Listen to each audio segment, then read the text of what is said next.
أعوذ بالله من الشيطان الرجيم.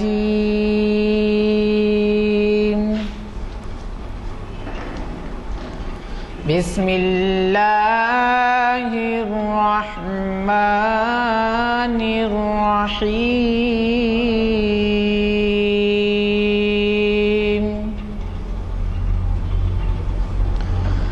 ألف لام ميم. ذلك الكتاب لا ريب فيه هدى للمتقين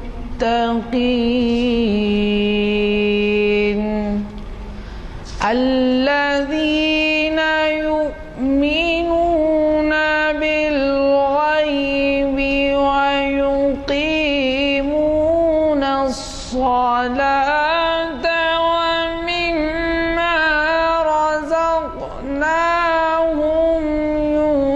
ينفقون والذين يؤمنون بما أنزل إليك من قبلك وبالآخرة هم يوقنون. صدق اللہ العظیم. جیسے کہ آپ واقف ہیں، آج ہمارے اعلامیہ نمبر 470 کا دوسرا آئٹم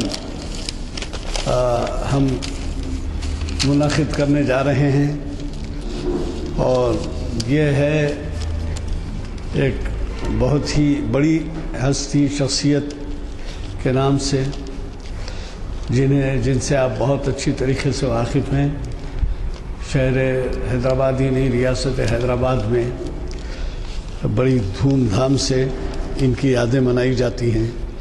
میری مراد سیدنا حضرت شیخ عبدالقادر جیلانی رحمۃ اللہ علیہ اور عنوان ان کی حیات اور خدمات سے متعلق ہے، اور آپ کو مخاطب کر رہے ہیں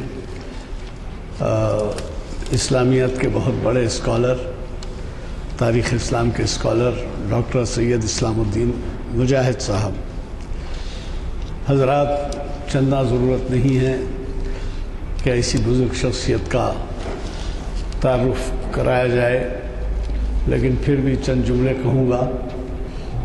شاید ریاست حیدرآباد وہ واحد مقام ہے جہاں پر کہ ہرے جھنڈے تقریباً ہر محلے میں نظر آئیں گے آپ کو، اور یہ ایک نشانی ہے خراج عقیدت ان کو پیش کرنے کی.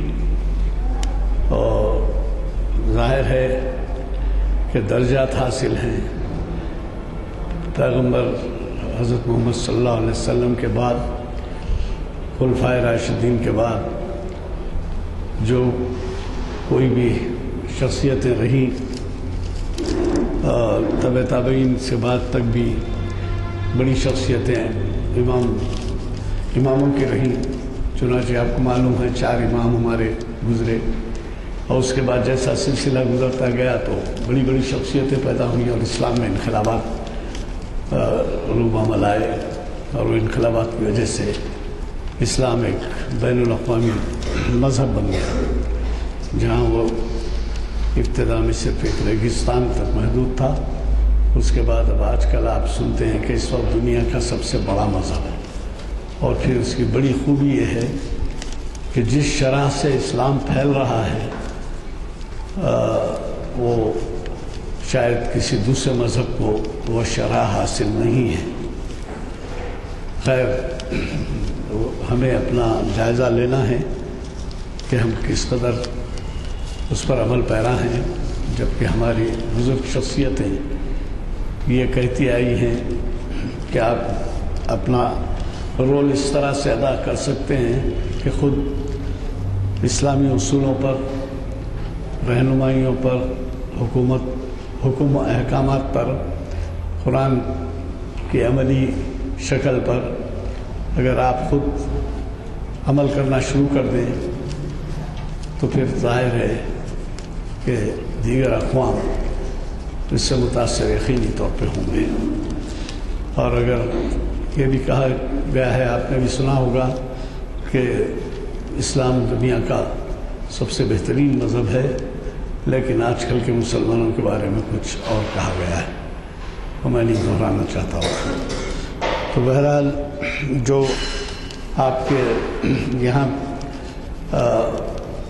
ان کی تعریف میں جو لکھے گئے کلمات ہیں، ان کو آپ کے حیدرآباد کے ایک مشہور و معروف عزیز باسی قوال نے بہت ہی اچھے انداز میں اس کو قوالی کے ذریعے پیش کیا کہ ہرے جھنڈے کے شہزادے میرے پیر دستگیر۔ تو یہ جو ہے ان کا مقام ہے، تو اس سے زیادہ میں نہیں کہہ سکتا، کیونکہ ہمارے درمیان جو اسکالر یہاں پر بولنے کے لیے آئے ہیں وہ آپ ان کو سنیں، وہ آپ کو زیادہ سے زیادہ استفادے کا موقع دیں گے۔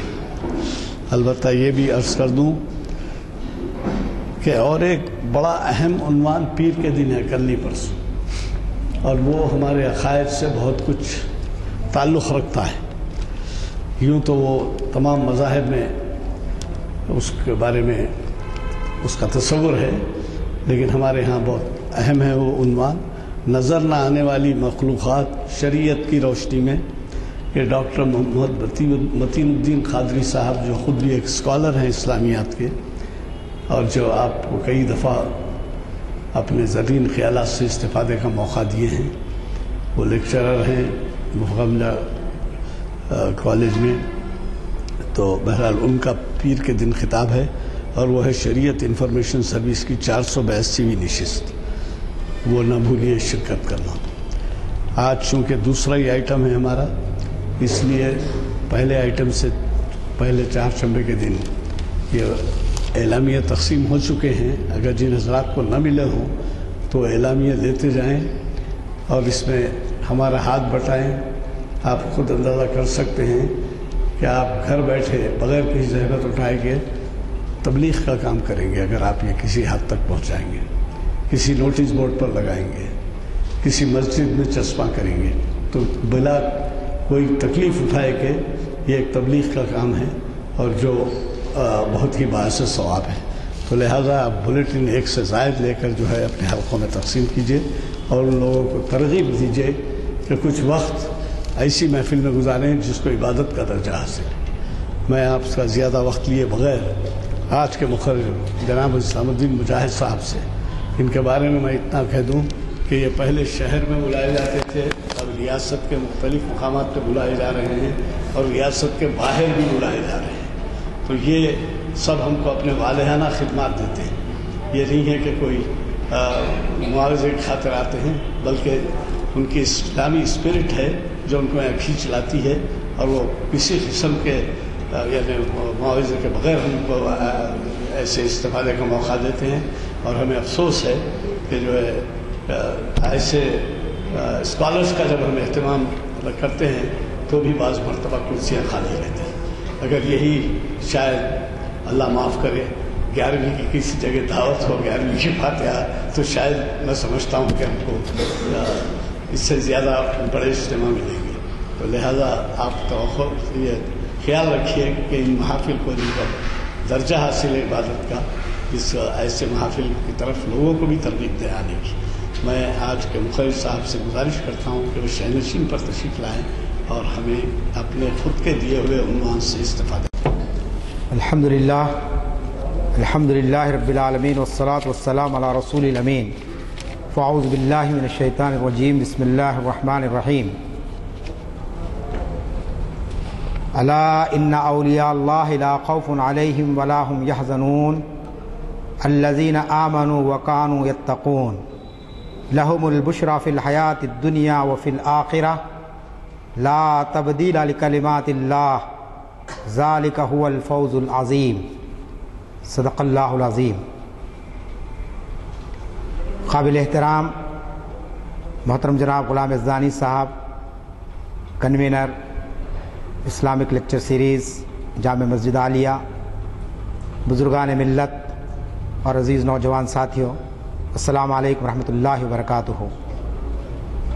یہ اللہ تبارک و تعالیٰ کا لاکھ لاکھ شکر، اس کا احسان عظیم ہے کہ اللہ تعالیٰ نے حیدرآباد کے چند نیک صفت انسانوں کو اس بات کی توفیق اور سعادت بخشی کہ وہ اس قسم کی محافل کا انعقاد کر کے دارین میں ثواب اور اجر حاصل کر سکیں۔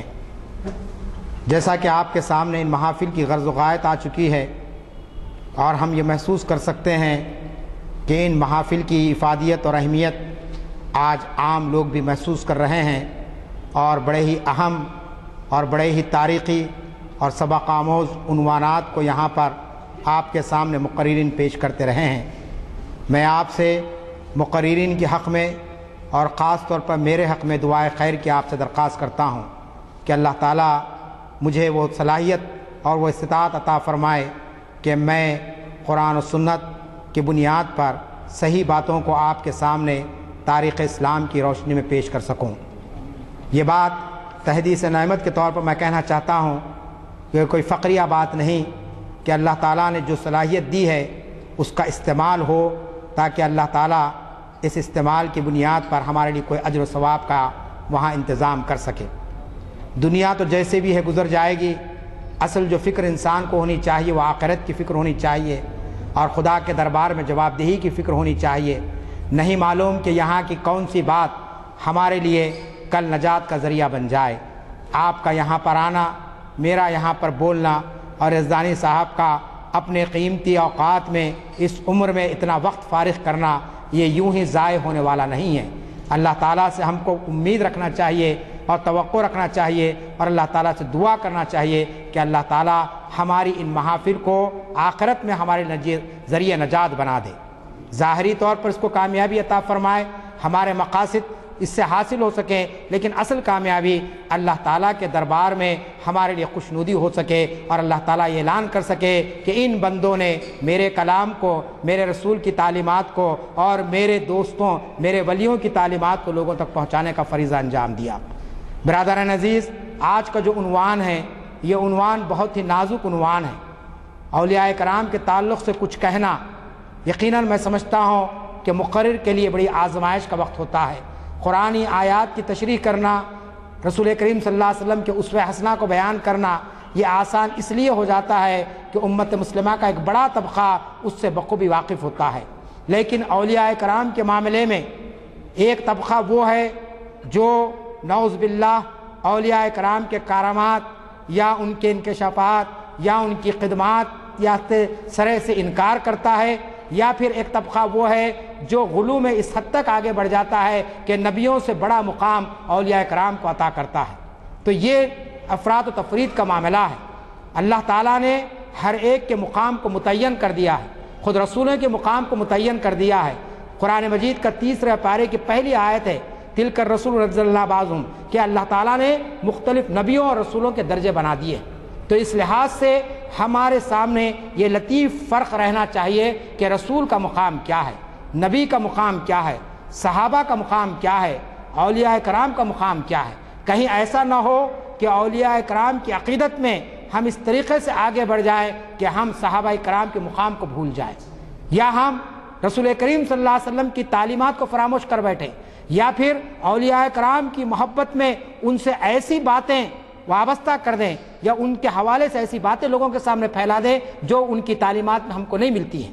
حضرت غوث اعظم کے تعلق سے یہی ہوا کہ حضرت نے جو پوری زندگی شریعت کے مطابق گزاری ہے، شریعت مطہرہ آپ کی زندگی کا مشن تھا، لیکن آج حضرت غوث پاک کا نام لیتے ہیں ہم، حضرت عبدالقادر جیلانی کو پیران پیر کہتے ہیں ہم، لیکن اس کے باوجود ان کی تعلیمات کو بن کر ہم نے رکھ دیا، اور مختلف قسم کے شور شرابے اور مختلف قسم کے لہو لعاب ان کے نام سے ہم نے وابستہ کر دیے۔ اسی لیے اقبال نے تڑپ کر کہا تھا کہ یہ حقیقت روایات میں کھو گئی، امت خرافات میں کھو گئی، کہ آج خرافات اور لہو لعاب اس طریقے کی چیزیں آگے ہیں، حالانکہ کسی بھی اللہ کے ولی کے تعلق سے آپ کے ذہن میں آپ کے دل میں یہ اندیشہ نہیں پیدا ہونا چاہیے کہ اللہ کا ولی یا اللہ کا دوست اللہ کے دین سے رمق برابر بھی ہٹا ہوا ہو، ذرا برابر بھی کوئی کمی ہو آپ کی زندگی کے اندر۔ قرآن مجید کی آیت جو سورہ توبہ کی ہے، میں نے آپ کے سامنے تلاوت، سورہ یونس کی آیت ہے جو میں نے آپ کے سامنے تلاوت کی، جس کے اندر کہا گیا الا ان اولیاء اللہ لا خوف علیہم ولا هم یحزنون، بے شک ان لوگوں کے لیے جو اللہ کے دوست ہیں، اللہ کے ولی ہیں، ان کے لیے کسی قسم کا خوف اور رنج نہیں ہے۔ اور کیوں رنج نہیں ہے، کیوں خوف نہیں ہے؟ اس لیے کہ وہ لوگ ایمان لائے اور تقوی کا رویہ اختیار کیا۔ پورے اولیاء کرام کی تاریخ کو آپ پڑھیے کہ تقوی کے اعلیٰ معیار پر آپ کو نظر آئیں گے۔ طہارت اور پاکیزگی ان کی زندگی کا وتیرہ رہا، کبھی وہ جو ہے نا کہ ایسی کام نہیں کیے کہ جس میں کسی قسم کا بھی کوئی شرک ہو، جس میں کسی قسم کی گمراہی ہو، جس میں کسی قسم کی بدعت ہو۔ کیوں؟ اس لیے کہ اللہ تعالیٰ نے ان کو ایمان کی وہ پختگی عطا فرمائی تھی کہ وہ ایمان کی بنیاد پر وہ کسی قسم کے کوئی غیر شرعی عمل کر ہی نہیں سکتے تھے۔ تقوی کی وہ صفت اللہ تعالیٰ نے ان کے اندر پیدا کر دی تھی کہ بڑے بڑے حکمرانوں نے ان کو خریدنا چاہا، ان کو جو ہے نا منصب دیا گیا، منصب کا لالچ دیا گیا، لیکن اولیاء کرام نے ٹھکرا دیا کیونکہ وہ ان کا تقویٰ تھا۔ قرآن مجید ان کی گواہی دے رہا ہے کہ یہ اللہ کے ولی ہیں، اللہ کے دوست ہیں، ان کے لیے کوئی خوف نہیں، ان کے لیے کوئی رنج نہیں۔ اور کیوں؟ اس لیے کہ وہ ایمان لائے۔ اور پھر آگے کیا کہتا ہے اللہ تعالیٰ؟ دنیا اور آخرت دونوں زندگیوں میں ان کے لیے بشارت ہی بشارت ہے۔ لہم البشرا فی الحیات الدنیا و فی الآخرہ، یہ نہیں کہا کہ فی الآخرہ، آخرت میں ان کے لیے بشارت ہے، آخرت میں ان کے لیے کامیابی ہے، نہیں، اللہ تعالیٰ نے ان کی زندگی میں ہی ان کو بشارت دے دی ہے۔ آپ 11ویں منائیں یا نہ منائیں، آپ ان کے نام پر ایصال ثواب کریں نہ کریں، کوئی ولی نہ آپ کے ایصال ثواب کا محتاج ہے نہ آپ کے جلسے اور جلوس کا محتاج ہے۔ کیوں؟ کہ اللہ تعالیٰ نے ان کو زندگیوں میں ان کو بشارت دے دی ہے۔ ان کے اپنے تقوی کی بنیاد پر، ان کے اپنے ایمان کی بنیاد پر اللہ تعالیٰ نے ان کو وہ بلند ترین مقام عطا فرما دیا کہ صحابہ کی پاکیزہ زندگیوں کے بعد ان سے پاکیزہ گروہ کوئی اور زمین پر نہیں ہے۔ پوری دنیا کے خطے میں جہاں جہاں اولیاء کرام آباد ہیں، جہاں جہاں صوفیاء کرام ہیں، یہ ایسے یعنی مقامات ہے کہ جو صحابہ کرام کے بعد ان کا درجہ بہت بڑا بن جاتا ہے۔ کیوں؟ اس لیے کہ اللہ تعالیٰ نے کامیابی دی۔ پھر اس کے بعد اللہ تعالیٰ کیا کہتا ہے؟ لا تبدیل کلمات اللہ، لا تبدیل لکلمات اللہ، اللہ کی باتیں بدل نہیں سکتی۔ یہ ایسی بات نہیں ہے کہ صاحب 1400 سال پہلے قرآن نے کہہ دیا، اب کوئی ولی پیدا ہوئے اور ایمان و تقوی کی زندگی گزارے اور میں کہہ دوں نہیں نہیں، یہ بات تو وہ ولی کے لیے کہی گئی تھی 1400 سال پہلے کے لیے۔ لا تبدیل لکلمات اللہ، اللہ کے کہی ہوئی بات میں اب کوئی تبدیلی ہونے والی نہیں ہے، یہ قول فیصل ہے، یہ اللہ کا حکم ہے۔ قیامت تک جو اللہ کا دوست ہوگا، جو اللہ کا ولی ہوگا، جو اللہ کے احکامات کے مطابق ایمان لائے گا، تقوی کی روش اختیار کرا، اللہ تعالیٰ نے وعدہ کر لیا ہے کہ اس کی زندگی اور اس کی آخرت دونوں کے اندر اس کے لیے بشارتیں ہیں، اور یہ قیامت تک رہنے والا ہے، کیونکہ اللہ کا یہ فیصلہ بدلنے والا نہیں ہے۔ پھر کہا اللہ تعالیٰ نے آگے، یہی بڑی کامیابی ہے۔ انسان کی سب سے بڑی کامیابی کیا ہے؟ انسان کی سب سے بڑی کامیابی یہی ہے، عام مسلمان کیا چاہتا ہے کہ اللہ یہ کہہ دے کہ یہ میرا بندہ ہے۔ ایک شاعر نے کیا اچھی بات کہی، توحید تو یہ ہے کہ خدا حشر میں کہہ دے، توحید تو یہ ہے کہ خدا حشر میں کہہ دے یہ بندہ دو عالم سے خفا میرے لیے ہے۔ یہ کامیابی مل جائے انسان کو اس وقت جب کہ گروہ انسانی کھڑے ہوئے ہوں گے، نفسی نفسی کا معاملہ ہوگا۔ قرآن اس کی تشریح کرتا ہے کہ ماں اپنے بیٹے کو بھول جائے گی، باپ اپنی اولاد کو بھول جائے گا، کوئی کسی کا دوست نہیں ہوگا، کوئی رشتہ دار نہیں ہوگا۔ اور اگر ایسے وقت دربار الہی سے یہ اعلان ہو کہ یہ بندہ دو عالم سے خفا میرے لیے ہے، تو پھر اس کے لیے کتنی بڑی کامیابی ہے، اس کے لیے کتنی بڑی راحتیں ہیں، اس کے لیے کتنی اللہ تعالیٰ نے اپنی چادر رحمت کو دراز کر دیا۔ آپ اندازہ کیجئے ایک عام مسلمان کو جب اللہ تعالیٰ یہ وعدے کرتا ہے تو پھر اولیاء کرام، صوفیاء کرام، مجددین اسلام، شہداء اسلام اور اسلام کے لیے اپنی جانوں کو نچھاور کرنے والا کا مقام کیا اور کیسا ہوگا۔ قرآن نے ان کی گواہی دے دی ہے۔ قرآن نے صرف فرشتوں کا ذکر نہیں کیا، قرآن نے صرف نبیوں کا ذکر نہیں کیا، قرآن نے دیگر قوموں کا ذکر نہیں کیا، بلکہ ان لوگوں کا بھی ذکر کر دیا جو قرآن کی تعلیمات پر عمل پیرا ہوئے اور ثابت قدم رہے۔ ان کو بتا دیا گیا کہ تم جو کام کر رہے ہیں، تم جو یہ مشن لے کر چل رہے ہیں، تم کو اس کی بشارت دے دی گئی ہے۔ چنانچہ آپ جانتے ہیں میں اور آپ بھی میتوں کا دیدار کرتے ہیں، اور آپ نے بعض ایسی میتوں کو بھی دیکھا ہوگا کہ جو اللہ کے دین کے سربلند کرنے کے لیے جیتے ہیں، قسمہ پرسی کی زندگی ہوتی ہے، معاشی حالت کمزور ہوتی ہے، لیکن جب ان کا جنازہ دیکھتے ہیں تو ایسا محسوس ہوتا ہے کہ بڑے آرام کی نیند سو رہے ہیں، کوئی فکر نہیں ہے۔ موت آئی ہے تو ایسا آئی ہے کہ بالکل آسانی سے ان کی روح قبض کر لی گئی، کسی کو پتہ تک نہیں چلا کہ وہ دنیا سے گزر گئے ہیں۔ تو اللہ تعالیٰ بتاتا ہے کہ جو لوگ نیک ہوتے ہیں ان کے ساتھ معاملہ ہم اس طریقے سے کرتے ہیں، ورنہ بعض لوگ ہیں جو ظاہری طور پر دھن و دولت رکھتے ہیں، عہدے اور منصب رکھتے ہیں، نہ موت ہوتی ہے نہ زندگی ہوتی ہے، دواخانوں میں جا کر دیکھیے مہینوں بلکہ سالوں تڑپتے ہوئے کوما کا شکار ہے، فلاں کا شکار، بیماری کا شکار ہے، نہ موت آ رہی ہے نہ زندگی مل رہی ہے۔ تو کیوں؟ اس لیے کہ یہ زندگیوں کی بشارت ہے کہ اللہ تعالیٰ اللہ کے دوستوں کو، اللہ کے ولیوں کو زندگی میں بھی بشار دیتا ہے، ان کی زندگی کو ناکامی اور نامرادی کا شکار نہیں کر دیتا ہے۔ تو پھر ایک عام ولی کا یہ معاملہ ہے، ایک عام بزرگ کا یہ معاملہ ہے، تو پھر اس عظیم المرتبہ ہستی کا کیا معاملہ ہوگا جسے حضرت شیخ عبد القادر گیلانی رحمۃ اللہ علیہ ہم کہتے ہیں، جو سارے صوفیاء کرام کے، سارے بزرگان دین کے قافلے سالار رہے ہیں، جو میرے کارواں رہے ہیں۔ آپ جانتے ہیں کہ یہ جو معاملہ ہے اولیاء کرام کا، یہ معاملہ، یہ بزرگی، یہ عظمت ان کو کیوں ہے؟ اس لیے ہے کہ اللہ تعالیٰ نے انسانوں کی ہدایت کے لیے جب اس کائنات کو بنایا، اس کائنات کو سنوارا، تو انسانوں کی ہدایت کے لیے اپنے نبیوں کا نزول فرمایا۔ 1,24,000 انبیاء کا نزول ہوا، اور دنیا کا کوئی خطہ اور دنیا کی کوئی قوم نبیوں سے اور رسولوں سے خالی نہیں رہی۔ وَلِكُلِّ قَوْمٍ ہَادٍ، قرآن نے اعلان کیا کہ ہم نے ہر قوم میں نبی کو بھیجا، ہر ایک کو ہدایت کی طرف بلایا گیا، ہر ایک کو بتایا گیا، ڈرایا گیا قیامت سے۔ اور ایک وقت آیا کہ آخری نبی کا نزول ہوا، آخری رسول کا نزول ہوا، خاتم النبیین کے لقب سے احمد مجتبی آقائے نامدار صلی اللہ علیہ وسلم جب نواز دیے گئے، اب کہہ دیا گیا کہ اب نبوت کا سلسلہ ختم ہو گیا۔ آپ نے اعلان فرما دیا حجۃ الوداع کے موقع پر، الیوم اکملت لکم دینکم واتممت علیکم نعمتی ورضیت لکم الاسلام دینا۔ اے گروہ انسانی، آج دین مکمل ہو گیا ہے، اب اس کے بعد کوئی اور نیا دین آنے والا نہیں ہے، اب کوئی رسول آنے والا نہیں ہے، اب کوئی کتاب کا نزول ہونے والا نہیں ہے، میں نے جو کام کر دیا وہ پورا تھا کر دیا، اب تم اس پر گواہ رہو اور تمہارے ذریعے سے تمام انسان اس کے گواہ بن جائیں۔ سوال یہ ہے کہ جب نبیوں کی آمد کا سلسلہ رک گیا، جب آسمانی صحیفوں کا نزول ختم ہو گیا، پھر انسانوں کی ہدایت کیسے ہو؟ پھر انسانوں کو گمراہیوں سے کیسے نکالا جائے؟ پھر انسانوں کو بدکاریوں اور شرک کی آلودگیوں سے کیسے پاک کیا جائے؟ اس کا انتظام اللہ تعالیٰ نے ان برگزیدہ ہستیوں کے ذریعے کیا جن کو ہم اولیاء اکرام کہتے ہیں۔ آپ جانتے ہیں کہ دنیا میں شر اور فساد کبھی ختم نہیں ہوا، نبیوں کا آنے کی آمد ختم ہو گئی، کتابوں کا نزول ختم ہو گیا، لیکن انسان ہر دور میں گمراہی کا شکار ہوتا رہا، ہر دور میں حق و باطل کے درمیان میں پنجہ آزمائی ہوتی رہی، ہر دور میں ایک طرف روحانی طاقتیں اور ایک طرف شیطانی طاقتیں، ان دونوں کے درمیان مقابلہ آتی ہوتی رہی۔ ہر دور میں انسان ایک ایسے چوراہے پر کھڑا رہتا ہے کہ جہاں ایک طرف اسے نیکی بلاتی ہے اور دوسری طرف برائی اس پر یلغار کرتی ہے، ایک طرف انسان اچھے کام کرنا چاہتا ہے اور ایک طرف اس کے اندر کا شیطان اسے برائیوں کی طرف راغب کرتا ہے۔ یہ اللہ تعالیٰ کا قانون ہے کہ اللہ تعالیٰ نے دنیا میں خیر کو بھی رکھا اور شر کو بھی رکھا، اچھائی کو بھی رکھا، برائی کو بھی رکھا، جائز اور ناجائز کو بھی رکھا، حلال اور حرام کو بھی رکھا۔ اب کون ہیں جو انسانوں کو حلال اور حرام کے درمیان میں تمیز کرنا سکھائے؟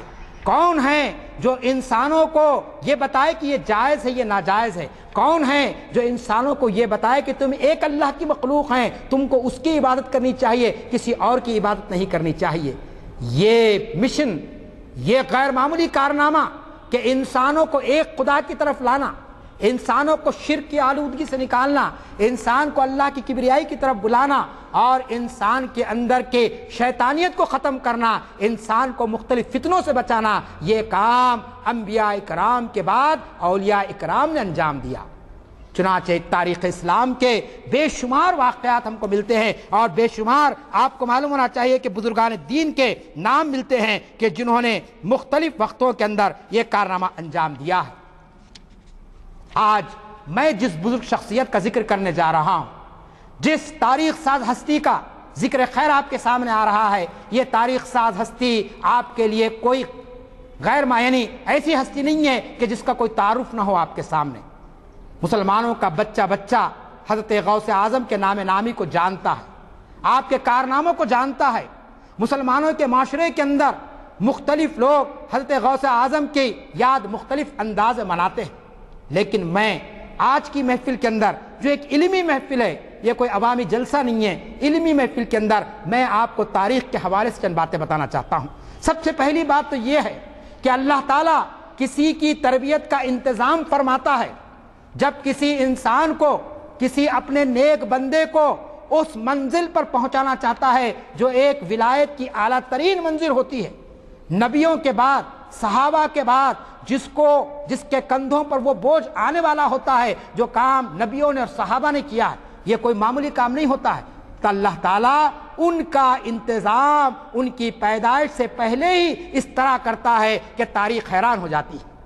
میں اور آپ جانتے ہیں حضرت پیران پیر کی پیدائش کس خاندان میں ہوئی، کیسا خاندان تھا وہ۔ راوی لکھتا ہے کہ آپ کے والد محترم ایک مرتبہ نکلے ہیں سفر پر اور بھوک کی شدت ہے، اور اس بھوک کی شدت کے اندر آپ ایک کنارے جا رہے نہر کے، اور اس نہر کے اندر ایک سیب آ گیا، اور وہ سیب شدت کی بھوک لگی تھی، حالت نڈھال ہو چکی تھی، آپ نے اس سیب کو کھا لیا۔ اس سیب کو کھانا تھا، آپ کی ظاہری بھوک تو مٹ گئی، لیکن اس کے بعد آپ کا تقوی آپ کو بے چین کر دیا، اور آپ کا دل و دماغ اس بات پر سوچنے لگا کہ آخر یہ سیب کس کا تھا، اور میں نے کیسے بغیر اجازت کے یہ سیب کھا لیا۔ چنانچہ راوی لکھتا ہے، تاریخ کے اندر یہ واقعہ موجود ہے، میں یہ کتاب لایا ہوں جو حضرت کے خطبات پر مشتمل ہے، غنیۃ الطالبین، اس میں یہ واقعہ موجود ہے، اردو میں کتاب ہے، آپ پڑھ سکتے ہیں کسی بک اسٹال سے لے کر، کہ راوی لکھتا ہے کہ آپ اس نہر سے چلتے چلتے چلے گئے، کئی میل کا سفر طے کرنے کے بعد ایک باغ نظر آیا، آپ نے سمجھ لیا کہ یہ باغ کا ہی یہ سیب ہے۔ چنانچہ آپ ڈھونڈتے ڈھانڈتے مالک کے باغ کے پاس پہنچے۔ مالک کے باغ بھی بڑے خدا ترس انسان تھے، اور وہ بھی ایک ولی تھے۔ انہوں نے دیکھا کہ ایک نوجوان آیا ہے اور گڑ گڑا رہا ہے اور کہہ رہا ہے کہ حضرت مجھ سے یہ غلطی ہو گئی ہے، آپ یہ باغ کے مالک ہیں اور میں نے یہ سیب کھا لیا ہے، اب آپ جو چاہے مجھے سزا دیجئے، کیونکہ سیب تو میں واپس کر نہیں سکتا ہوں۔ اس بزرگ نے کہا کہ اے نوجوان، تم نے ایک ایسی غلطی کی ہے، ایک ایسا تم سے لغزش ہو گئی ہے کہ میں آسانی سے تم کو چھوڑ نہیں سکتا ہوں، میں ایک شرط رکھوں گا، اس شرط کو اگر تم منظور کرو گے تو پھر میں تمہاری غلطی کو معاف کرنے کے لیے تیار ہوا۔ حضرت نے کہا کہ غلطی تو ہوئی ہے، سزا کا اختیار آپ کو ہے، آپ جو سزا تجویز کریں گے مجھے قبول ہے، میں اس پر آمادہ ہوں۔ آپ نے کہا کہ اے نوجوان، میری ایک بیٹی ہے، وہ بیٹی پاؤں سے معذور ہے، ہاتھوں سے معذور ہے، کانوں سے گونگی ہے، آنکھوں سے اندھی ہے، اور مختلف قسم کے امراض کا شکار ہے، اور تم کو اس سے نکاح کرنا ہوگا۔ آپ غور فرمائیے، ایک سیب کا معاملہ ہے اور سزا یہ تجویز ہوئی ہے، اور حضرت کا کہ یعنی یہ عبد القادر جیلانی کے والد کا واقعہ بتا رہا ہوں آپ کو، کہ انہوں نے کہا ٹھیک ہے، مجھ سے غلطی ہو گئی ہے، میں اس سزا کو قبول کرنے تیار ہوں۔ چنانچہ باغ کے اس مالک نے، جن کا نام تاریخ میں موجود ہے، میں آپ کے سامنے رکھ دوں گا، وہ نام بھی وہ مل جائے گا، حضرت عبداللہ سمائی، جو اس باغ کے مالک تھے، انہوں نے اعلان کر دیا، لوگوں سے کہا کہ میری بچی کا پیغام طے ہو گیا ہے، فلاں فلاں وقت پر نکاح ہوگا، سب لوگ جمع ہو جائیں۔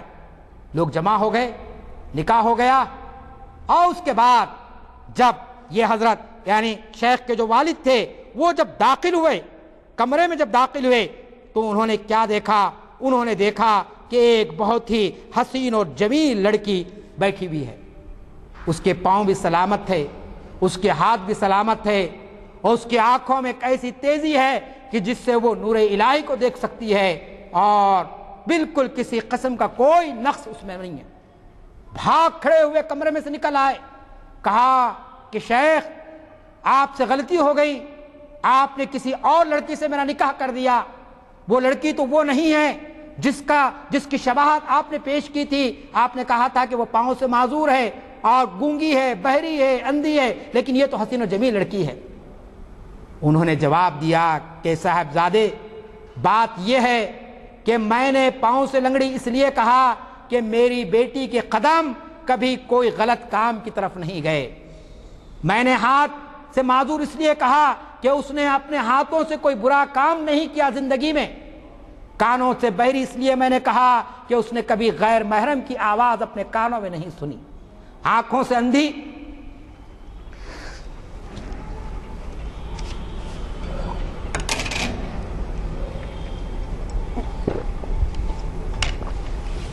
آنکھوں سے اندھی میں نے اس لیے کہا کہ وہ کسی کو دیکھی نہیں ہے. آپ غور فرمائیے، یہ تقوی، یہ پرہیزگاری ان لوگوں میں تھی جو حضرت شیخ کے والدین تھے. اس سے آپ اندازہ کر سکتے ہیں کہ اللہ تعالیٰ نے پیران پیر کی تربیت کا انتظام آپ کے دنیا میں تشریف لانے سے پہلے، وطن مادر میں جانے سے پہلے کس طریقے کا انتظام کیا. چنانچہ آپ کو لڑکی کا نام کیا تھا؟ ام الخیر فاطمہ تھا، جس کو آپ نے قبول فرمایا، اور اس طریقے سے یہ نکاح ہو جاتا ہے اب حضرت ابو صالح موسیٰ سے. ابو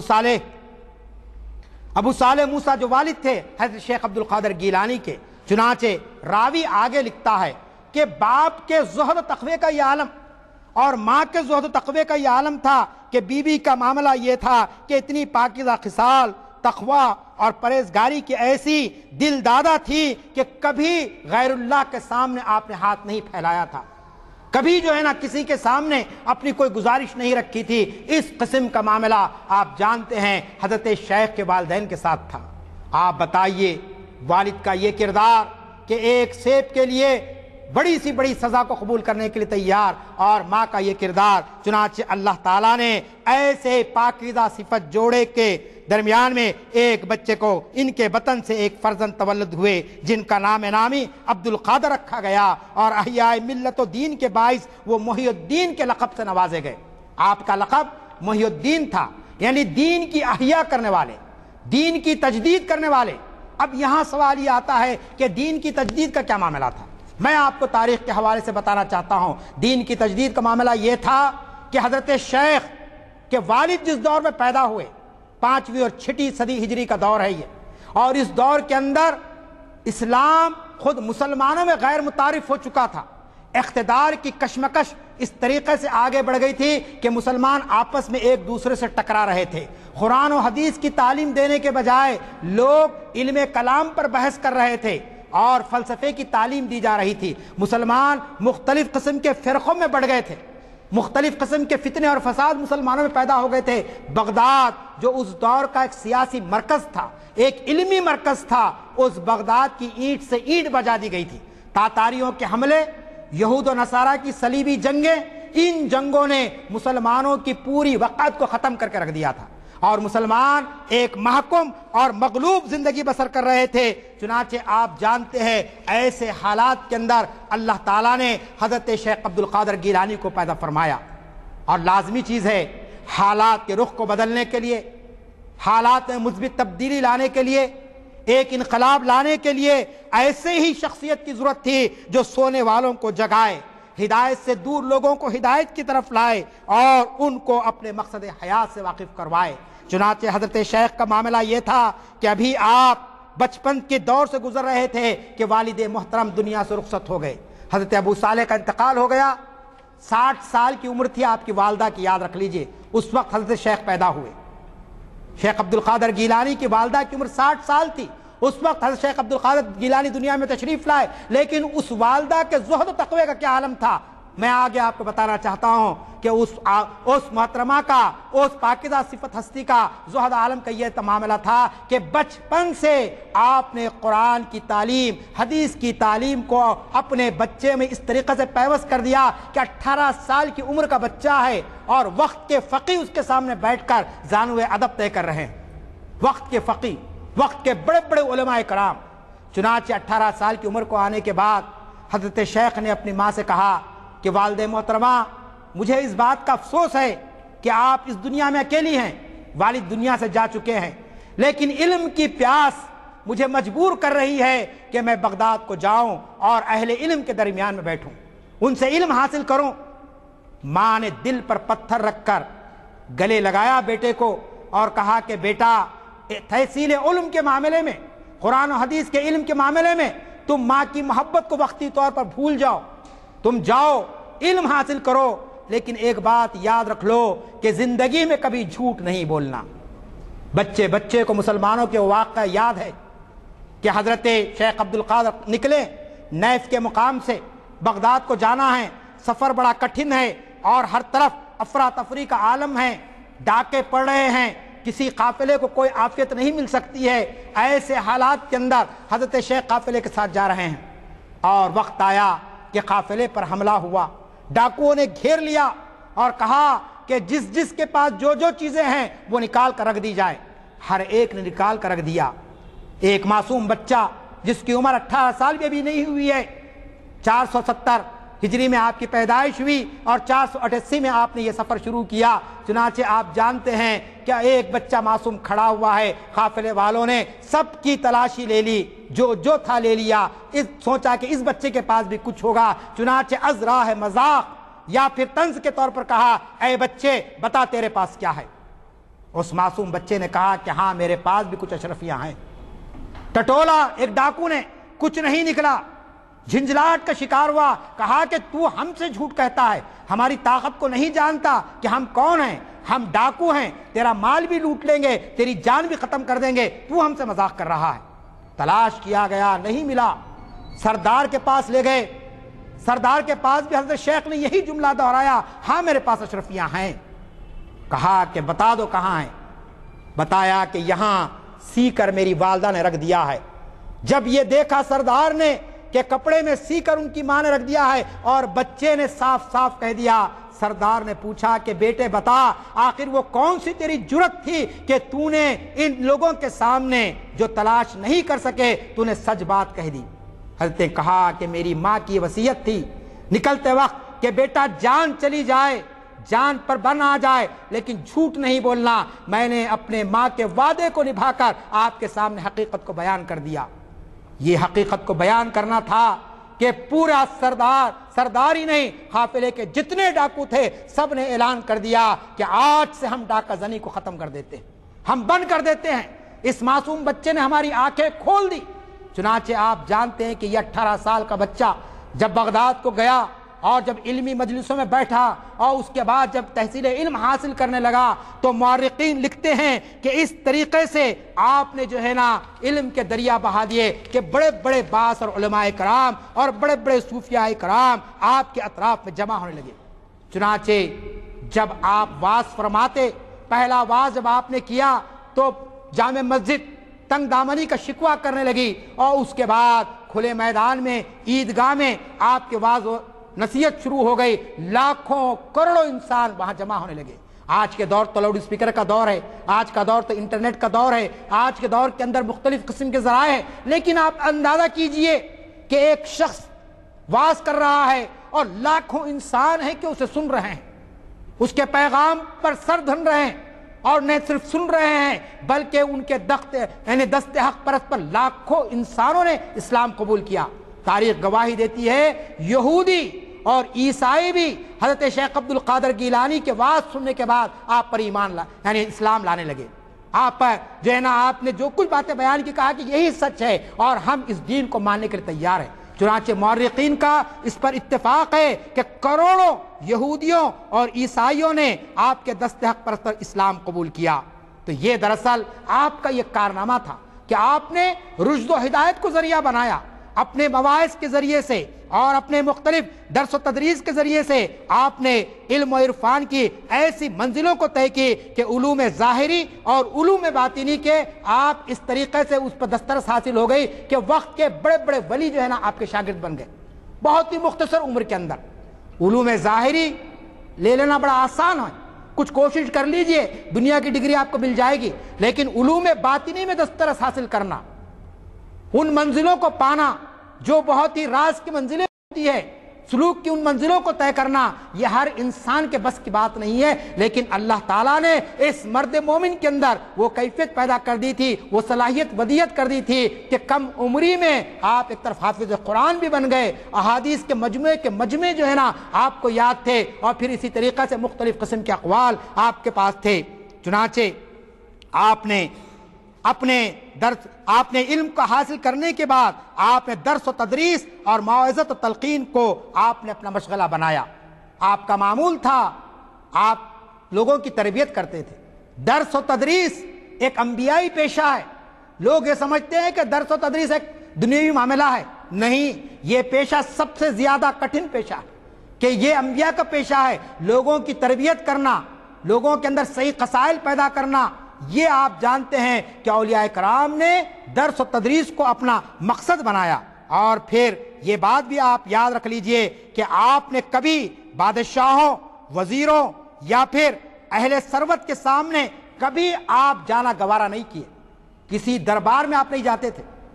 وقت کے خلیفہ نے ایک مرتبہ چند اشرفیاں بھیجی، کہا کہ حضرت یہ میرا نذرانہ ہے، آپ اسے قبول کر لیجئے۔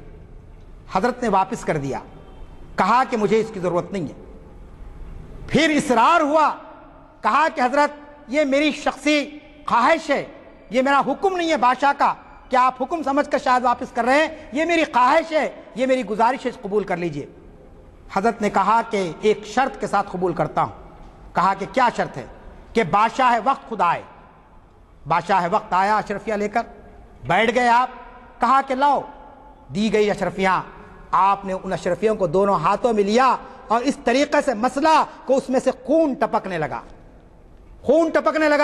کہا کہ اے بادشاہ، تو لوگوں پر ظلم کر کے یہ مال حرام جمع کیا اور یہ مال حرام کے ذریعے سے تو مجھے خریدنا چاہتا ہے، یاد رکھ لے اللہ تعالیٰ تجھے اس معاملے میں بڑی پرسش کرے گا۔ آپ غور فرمائیے، یہ منزل یوں ہی حاصل نہیں ہوتی ہے کہ اشرفیوں میں سے خون ٹپکنے لگے۔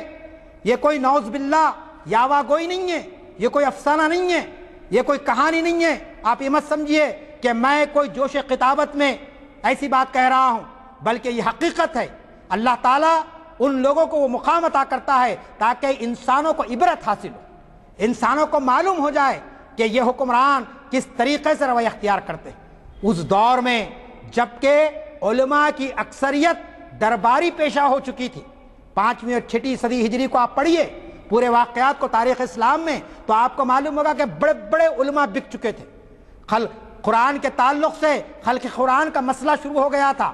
بادشاہ وقت نے کہا تھا کہ قرآن اللہ کا کلام نہیں ہے، یہ انسانوں کا کلام ہے۔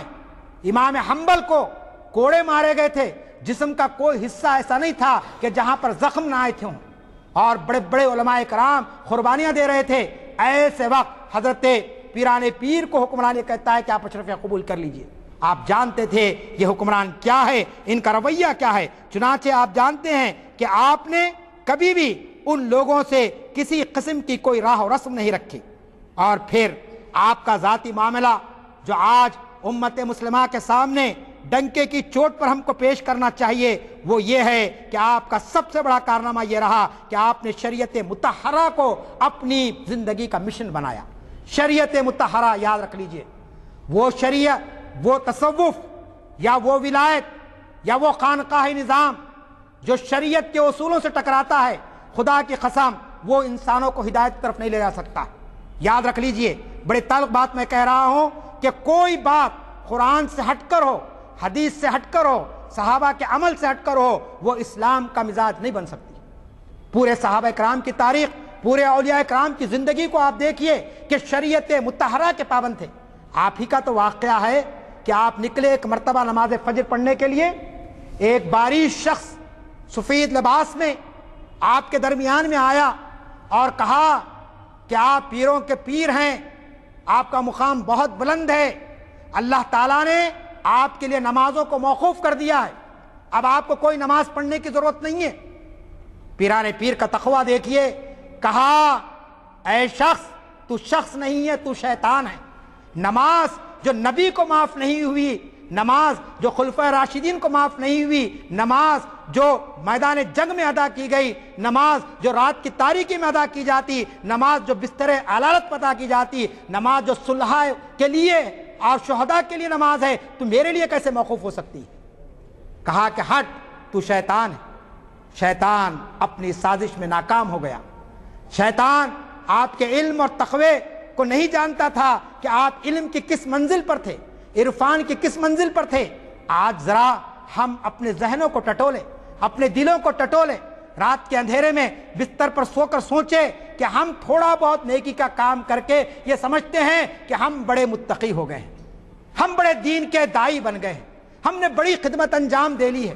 یہ شیطان کے وسوسے ہیں، اس سے ہم کو نکلنا چاہیے۔ تو برادران عزیز، میں آپ کے سامنے یہ بات رکھنا چاہتا ہوں کہ آپ کا کوئی عمل شریعت سے ہٹا ہوا نہیں تھا۔ آپ نے سارے بندگان خدا کو قرآن و سنت کے پیغام کو قبول کرنے کی دعوت دی۔ آپ کے مسلک و ارشاد اور اصلاح کے سارے مخاطبین سماج کے سارے طبقے تھے۔ یہ بات بھی یاد رکھ لیجئے، ہر ایک کو آپ نے مخاطب کیا۔ یہ خطبات ہے، میں 2-3 جملے پڑھنا چاہتا ہوں کہ آپ نے عام عوام سے زیادہ حکمرانوں کو مخاطب کیا، حکمرانوں کے سامنے حق بات کی۔ ایک بادشاہ کو کہا کہ اے بادشاہ، جس شخص کو تو نے قاضی مقرر کیا ہے یہ سب سے زیادہ بددیانتی کرنے والا شخص ہے، اور جب تک کہ اس کو اس کے عہدے قضا سے تم نہیں ہٹاؤ گے، میں تمہارے خلاف میں مہم چلاؤں گا، بلکہ لوگوں کو تیار کروں گا۔ خلیفہ بادشاہ وقت نے کہا کہ مجھے نہیں معلوم تھا حضرت کہ یہ شخص اس قسم کا ہے۔ فوری اس نے اپنے جو احکام تقرری واپس لے لیے۔ بادشاہوں کو تنبیہ کی۔ آپ دیکھیے ایک خطاب کا انداز آپ کا، عالموں، صوفیوں، فقیہوں سے خطاب کرتے ہوئے آپ نے فرمایا، تم رمضان میں اپنے نفسوں کو پانی سے تو روکتے ہو، اور جب افطار کا وقت آتا ہے تو مسلمانوں کے خون سے افطار کرتے ہو، اور ان پر ظلم کر کے جو مال حاصل کیا ہے اسے نگلتے ہو۔ آپ بتائیے، وہ جو واقعہ میں نے کہا اشرفیوں کا، خطاب میں وہ بات یہی پہ آتی ہے کہ رمضان کے روزے ہیں لیکن افطار ہو رہا ہے تو مسلمانوں کے مال سے ہو رہا ہے، مسلمانوں پر ظلم کر کے مال کو جمع کر کے۔ پھر آگے آپ کہتے ہیں، اے لوگو افسوس کہ تم سیر ہو کر کھاتے ہو اور تمہارے پڑوسی بھوکے رہتے ہیں، اور پھر یہ دعویٰ کرتے ہو کہ ہم مومن ہیں، حالانکہ تمہارا ایمان صحیح نہیں ہے۔ آگے آپ کہتے ہیں، اے مولویوں، اے صوفیوں، اے زاہدوں، تم میں کوئی ایسا نہیں جو توبہ کا حاجت مند نہ ہو۔ آپ غور فرمائیے، کتنی نقطے کی بات آپ نے کی کہ وقت کا کتنا ہی بڑا صوفی ہو جائے، وقت کا کتنا ہی بڑا عالم ہو جائے، وہ اللہ کے دربار میں توبہ کا محتاج ہے۔ آپ کو معلوم ہے کہ اللہ تعالیٰ کو وہ بندہ بہت پسند ہے جو اپنے ہر برے عمل کے بعد پلٹتا ہے اللہ کی طرف، توبہ کرتا ہے، توبۃ النصوح کرتا ہے، سچی توبہ کرتا ہے۔ حضرت پیران پیر نے کہا کہ کوئی شخص مستثنا نہیں ہے توبہ سے۔ اور پھر آپ نے کہا، اے نفس، خواہش، طبیعت اور شیطان کے بندو، تمہیں کیا بتاؤں کہ میرے پاس تو حق در حق اور موجود ہے، لیکن تم اللہ سے نہیں ڈرتے ہیں بلکہ اپنے نفس کے تم غلام بن کر زندگی بسر کرتے ہو۔ پھر اسی طریقے سے آپ نے سلاطین کو مخاطب کیا، بادشاہوں کو مخاطب کر کے کہا، اے بادشاہوں، اے سلطانوں، تم کب تک منافق بنے رہو گے؟ تم ان سے اپنا زور، مال، لذت حاصل کرتے ہو، تم اور اکثر بادشاہان وقت اللہ کے مال اور اس کے بندوں کے بارے میں ظالم اور خیانت کرنے والے ہو۔ اس طریقے کے بے شمار خطبات آپ کو ملیں گے۔ ان کی 3 تصنیفیں بڑی مشہور ہیں، الفتح الربانی، فتح الغیب اور غنیت الطالبین۔ خاص طور پر غنیت الطالبین، جس کا اردو میں ترجمہ ہو چکا ہے، ہزاروں بلکہ لاکھوں کی تعداد میں یہ کتاب آپ کو ہندوستان اور پاکستان میں ملتی ہے۔ اس کتاب میں یہ خطبات ہے، دراصل مختلف موقعوں پر آپ نے جو خطبات دیے ہیں اس کو جمع کیا آپ کے مریدین نے، اور یہ پورے خطبات کو اگر آپ پڑھیں گے تو آپ کو معلوم ہوگا کہ ایسا محسوس ہوتا ہے کہ حضرت پیران پیر پوری زندگی کو محض اس لیے وقف کر دیے تھے کہ لوگوں کو اللہ کے دین کی طرف بلائے، لوگوں کو رسول کریم صلی اللہ علیہ وسلم کی تعلیمات میں بلائے۔ چنانچہ آپ کے خطبات کے اندر جو بات نمایاں ہو کر آتی ہے وہ یہی ہے کہ آپ نے لوگوں کو اپنا مرید بنانے سے زیادہ اللہ کا نیک بندہ بنانا پسند کیا۔ آج ہمارے پاس کیا ہے؟ مرید بن جاؤ، شاگرد بن جاؤ، فلاں کر جاؤ، رکن بن جاؤ، یا ہماری تائید میں آ جاؤ۔ یہ نہیں، پیران پیر نے کہا کہ تم اللہ کے نیک بندے بن جاؤ، بس اس کے سوا اور وہ کچھ نہیں چاہتے تھے۔ چنانچہ تاریخ یہ بتاتی ہے کہ آپ کے خطبات کا یہ اثر ہوا، آپ کے مواعظ کا یہ اثر ہوا کہ عام مسلمان تو چھوڑیے، کئی حکمران اپنے گناہوں سے تائب ہوئے، حکمرانوں کو اپنے راہ راست پر لایا۔ حکمرانوں کو راہ راست پر لانا کوئی معمولی بات نہیں ہے۔ حکمران کسی کی نہیں سنتا، بادشاہ تو جو کہہ دے وہ اس کا حق ہو جاتا ہے، سند ہو جاتی ہے، لیکن آپ نے یہ کام کیا کہ تائب ہو گئے لوگ اور انہوں نے بعد میں خدمت کی۔ لہٰذا میں آپ سے یہ کہنا چاہتا ہوں کہ حضرت غوث اعظم سے محبت کا عین تقاضا یہ ہے کہ آپ کے مشن کو دوبارہ زندہ کیا جائے۔ آپ نے جو تعلیمات دی، ہمارے پاس خانقاہی نظام ہے اور یہ خانقاہی نظام کی بڑی خدمات رہی ہے، تاریخی خدمات۔ حضرت خواجہ معین الدین چشتی رحمۃ اللہ علیہ ہو یا دیگر بزرگان دین ہو، یہ حکومت کرنے نہیں آئے، یہ اللہ کے دین کو پھیلانے کے لیے ہندوستان کو آئے۔ ویرانوں کو انہوں نے آبادیوں میں تبدیل کر دیا، دلوں کی دنیا کو انہوں نے روشن کر دیا۔ آج خانقاہی نظام تو موجود ہے، لیکن خانقاہی نظام میں سے وہ روح ختم ہو گئی، اس کا وہ خانقاہی نظام جمود کا شکار ہو گیا، تعطل کا شکار ہو گیا۔ ہم خانقاہی نظام سے وابستہ بزرگوں سے بھی یہ درخواست کرتے ہیں، ان سے گزارش کرتے ہیں کہ وہ اولیاء کرام کے جو ظاہری آپ مجاور بنے ہیں، سجادہ نشین بنے ہیں، خدا کے واسطے اولیاء کرام کے سچی تعلیمات کو، ان کے سچے پیغام کو دنیا میں پھیلائیے، تاکہ دنیا میں امن قائم ہو سکے، دنیا میں رواداری قائم ہو سکے، دنیا میں انسانیت قائم ہو سکے۔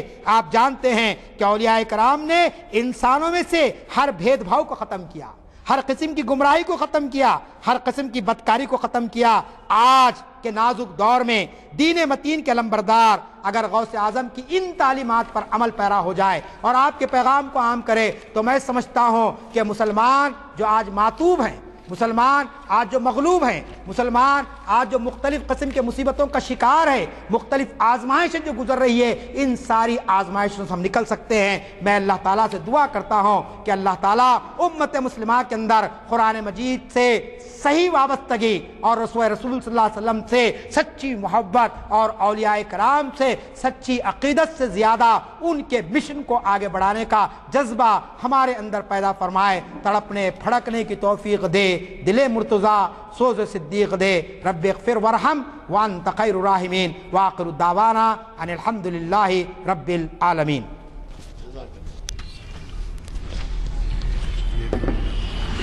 السلام علیکم۔ السلام علیکم حضرات، آج کے مقرر صاحب کے نام میں ہی اسلام بھی ہے، دین بھی ہے، مجاہد بھی ہے، اسلام الدین مجاہد ہے۔ آپ نے انہیں سنا، ماشاءاللہ سے ایسے بزرگ کے بارے میں جن سے بچہ بچہ واقف ہے، انہوں نے اتنی تفصیلی معلومات ہمیں پہنچائیں کہ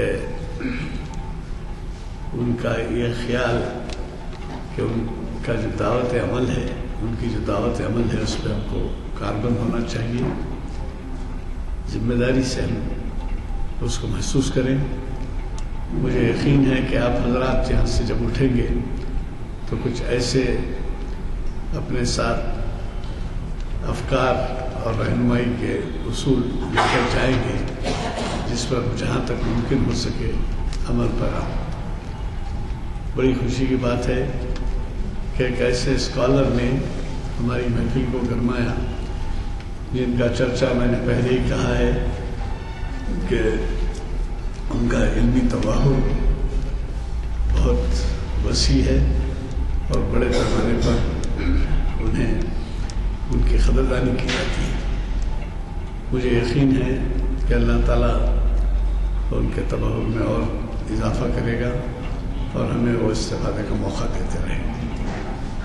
آپ سے ایک اور بات کہوں کہ انہوں نے شاید 100 سے زائد محافل کو یہاں مخاطب کیا ہے، اور ہم کچھ ہی دنوں میں ان کی سبھی نشست یا اس سے بڑھ گئی ہوں تو نشست پہ منائیں گے اور وہ اس نشست کو بھی مخاطب کریں گے۔ چونکہ دعا ہو چکی ہے، صرف آخری اس گزارش کے ساتھ کہ پیر کے دن نظر نہ آنے والی مخلوقات شریعت کی روشنی میں جو عنوان ہے، اس عنوان کے لیے آپ ضرور ایسے حضرات کو مدعو کریں جو دین سے دلچسپی رکھتے ہوں اور